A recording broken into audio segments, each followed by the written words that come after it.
Eto na naman tayo sa alter station mga bok. Maagang uwi yan ngayon. Mahina yung trabaho mga bok. Walang overtime. Di bale, dito na lang tayo sa bahay mag-overtime mga bok. Dahil may pa-alter na naman tayo. Mga bok, wag mo muna i-scroll ito ha. Bago natin umpisan to.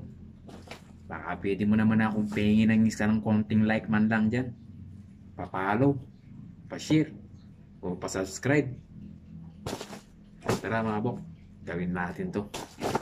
Mga kasower. Para naman malaman natin kung paano ang tamang pagmarking nito sa reduce insim mga bok. O eto nga, maraming salamat nga po pala kay Estrelita Galang. Sa kanya po yung pa-alter na to. Thank you po, bok. Sana marami pa tayong gagawin galing sa inyo. Marami pa tayong tatrabahuin. I-reduce daw natin to mga bok ng 1 inches. 8 kasi oh. Gawin natin ng 7 mga bok. Ayan oh. 8 inches. So gawin daw natin ng 7 mga bok. Tapos bawasan na rin natin sa lower. So paano nga natin gagawin yun mga bok? Mga kasower, ito, tamang pagmarking. Tapusin mo yung video to mga bok, mga kasower, para malaman mo kung paano mag-reduce ng insim.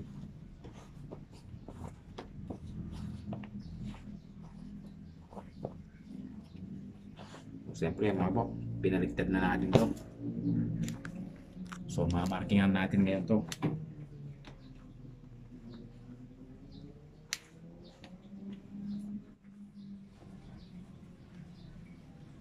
Bago natin markingan to mga bok,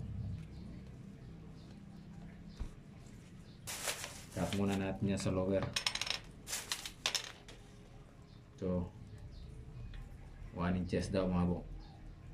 Tapos itutupi natin ng 1 inches. Bali 2 inches yung nawala mga bok.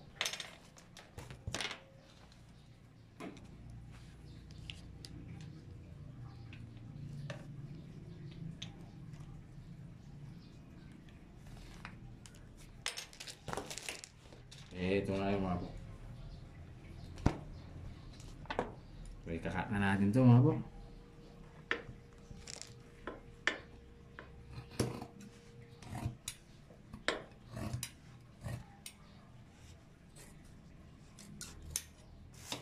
Ito nga yung ikakat niya mga bok. Tapos papantayin na lang natin dito to. Yun o.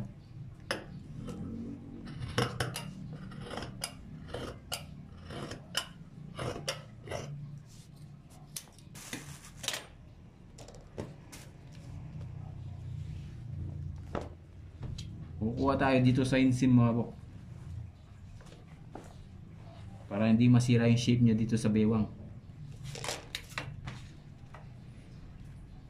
So siyempre, 7 yung gusto ni Estrelita Galang mga bok. O yan, 7.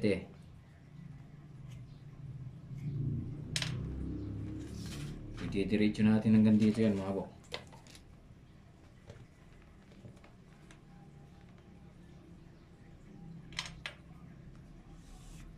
Ayan o.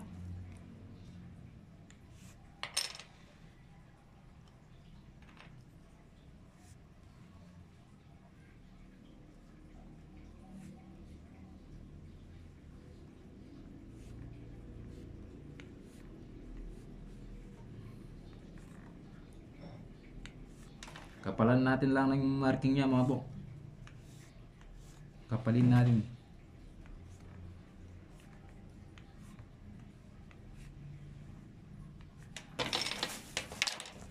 Ayan. So ito yan siya mga bok. Mga kasawer, isa lang yung mamarkingan natin mga bok. Mga kasawer. Pagkatapos, tignan nyo mga, ito mga bok ha. Takanik lang to sa pagmarking. Isa lang yung minarking natin, di ba? Ayan lang, ito lang. So ipapatong lang natin yung isang, yung kabila niya. So ayan o. Tapos itatapat lang natin yan.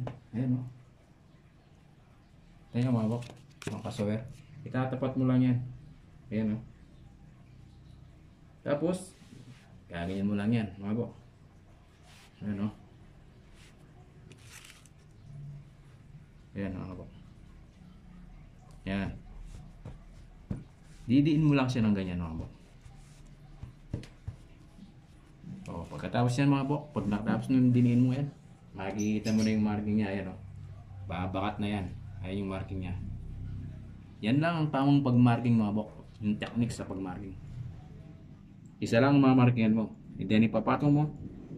Yan. Iidikit na yan. Pantay na yan mga bok. Ayan o. So sana may natutunan kayo mga kasawer. Mga bok. So tara. Gawin na natin to. So ito na nga yung marking niya mga bok. Mga kasawer. Gawin na natin to.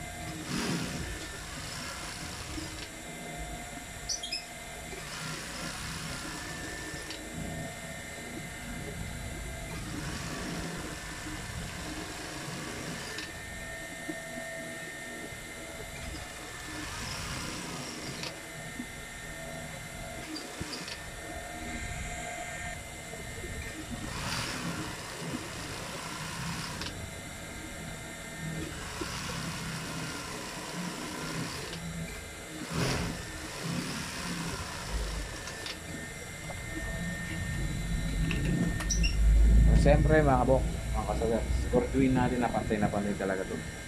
Bago natin ito, i-over lang. Ano? Siguraduhin natin na pantay ito sa 7 mga kabok. Bago natin i-over lang. Ito na nga siya mga kabok, i-over lang na natin ito dito. Ano?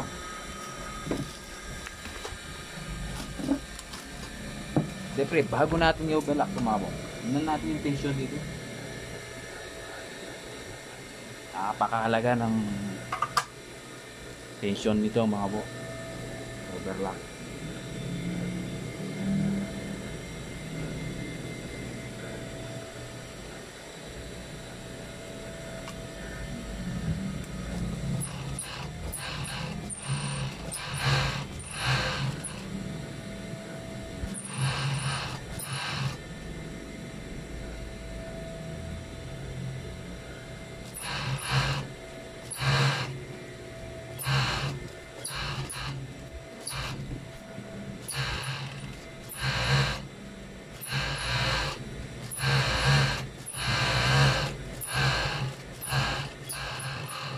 Mga bok oh.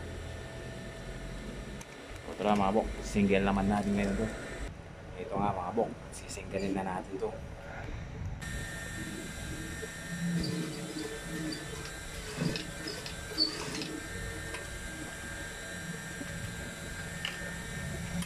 So ito na nga yung finish niya mga bok.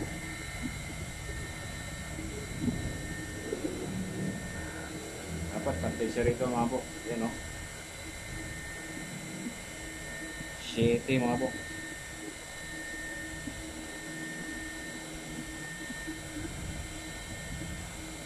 Ayan mga bok, 7. So maraming salamat sa panonood ng mga video natin mga bok. Okay, tapusin natin to para makita naman natin yung mga ads natin. Huwag natin i-skip mga bok. Maraming salamat nga po pala kay Estrelita Galang. Thank you sa iyong partner.